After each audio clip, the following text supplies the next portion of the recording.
Australia ಪ್ರವಾಸಕ್ಕೆ ಕೈ ನಾಯಕರು ನಿನ್ನೆ ಮಧ್ಯರಾತ್ರಿಯೇ ತೆರಳಿದ್ದಾರೆ. ಇಲ್ಲಿ ಗಮನಿಸಬೇಕಾಗಿರೋ ವಿಚಾರ, ಪ್ರವಾಸಕ್ಕೆ ಹೊರಟಿರೋರಲ್ಲಿ ಸಿಎಂ ಸಿದ್ದರಾಮಯ್ಯ ಅವರ ಆಪ್ತ ವರ್ಗವೇ ಹೆಚ್ಚು.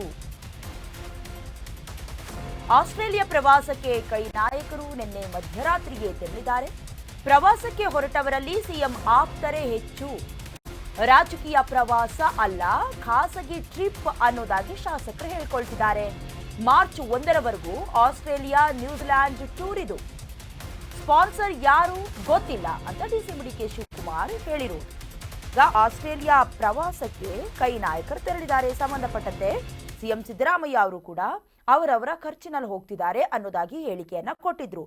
ಬಟ್ ಇಲ್ಲಿ ಗಮನಿಸಬೇಕಾಗಿರೋದು, ಪ್ರವಾಸಕ್ಕೆ ಹೊರಟವರಲ್ಲಿ ಸಿಎಂ ಸಿದ್ದರಾಮಯ್ಯ ಅವರ ಆಪ್ತ ಬಳಗದಲ್ಲಿ ಗುರುತಿಸಿಕೊಂಡಿರುವಂತಹ ನಾಯಕರು ಹೆಚ್ಚಾಗಿದ್ದಾರೆ. ಸೊ ಹಾಗಾಗಿ ಯಾವ ಕಾರಣಕ್ಕೆ ಹೊರಟಿದ್ದಾರೆ ಅನ್ನೋದು ಬಹಳಷ್ಟು ಕುತೂಹಲಕ್ಕೆ, ಬಹಳಷ್ಟು ಪ್ರಶ್ನೆಗಳಿಗೆ ಕಾರಣವಾಗ್ತಾ ಇರೋದು. ಇನ್ನು ಸ್ಪಾನ್ಸರ್ ಯಾರು, ಈ ವಿಚಾರ ಗೊತ್ತಿಲ್ಲ ಅನ್ನೋದಾಗಿ ಉಪಮುಖ್ಯಮಂತ್ರಿ ಶಿವಕುಮಾರ್ ಅವರು ಹೇಳಿದ್ದಾರೆ.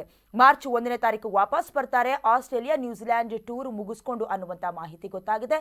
ಸಂಬಂಧಪಟ್ಟಂತೆ ಮಾತನಾಡಿದ್ದಾರೆ ಡಿಕೆ ಶಿವಕುಮಾರ್ ಅವರು. ನೋಡ್ಕೊಂಡು ಬನ್ನಿ. ಯಾವ ಟೂರ್ ಬಗ್ಗೆನೂ ನನಗೆ ಗೊತ್ತಿಲ್ಲ.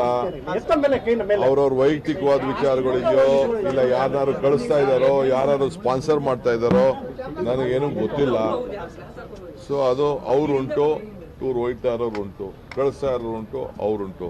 ನಾನು ಪಕ್ಷದ ಅಧ್ಯಕ್ಷನಾಗಿ ಇದಕ್ಕೆ ನನಗೆ ಗೊತ್ತಿಲ್ಲ. ನಾನು ಇದಕ್ಕೆ ಇಂಟರ್ಫಿಯರ್ ಆಗ್ತಾ ತಯಾರಿಲ್ಲ. ನನಗೆ ಯಾವ ಟೂರ್ ಬಗ್ಗೆನೂ ನನಗೆ ಗೊತ್ತಿಲ್ಲ. ಅವ್ರವ್ರ ವೈಯಕ್ತಿಕವಾದ ವಿಚಾರಗಳಿದೆಯೋ ಇಲ್ಲ ಯಾರು ಕಳಿಸ್ತಾ ಇದ್ದಾರೋ, ಯಾರು ಸ್ಪಾನ್ಸರ್ ಮಾಡ್ತಾ ಇದ್ದಾರೋ ನನಗೇನು ಗೊತ್ತಿಲ್ಲ. ಸೊ ಅದು ಅವ್ರುಂಟು, ಟೂರ್ ಹೋಯ್ತಾ ಇರೋರು ಉಂಟು, ಕಳಿಸ್ತಾ ಇರೋರು ಉಂಟು, ಅವ್ರುಂಟು. ನಾನು ಪಕ್ಷದ ಅಧ್ಯಕ್ಷನಾಗಿ ಇದಕ್ಕೆ ನನಗೆ ಗೊತ್ತಿಲ್ಲ. ನಾನು ಇದಕ್ಕೆ ಇಂಟರ್ಫಿಯರ್ ಆಗ್ತಾ ತಯಾರಿಲ್ಲ. ನನಗೆ ಯಾವ ಟೂರ್ ಬಗ್ಗೆನೂ ನನಗೆ ಗೊತ್ತಿಲ್ಲ. ಅವ್ರವ್ರ ವೈಯಕ್ತಿಕವಾದ ವಿಚಾರಗಳಿದೆಯೋ ಇಲ್ಲ ಯಾರು ಕಳಿಸ್ತಾ ಇದ್ದಾರೋ, ಯಾರು ಸ್ಪಾನ್ಸರ್ ಮಾಡ್ತಾ ಇದ್ದಾರೋ ನನಗೇನು ಗೊತ್ತಿಲ್ಲ.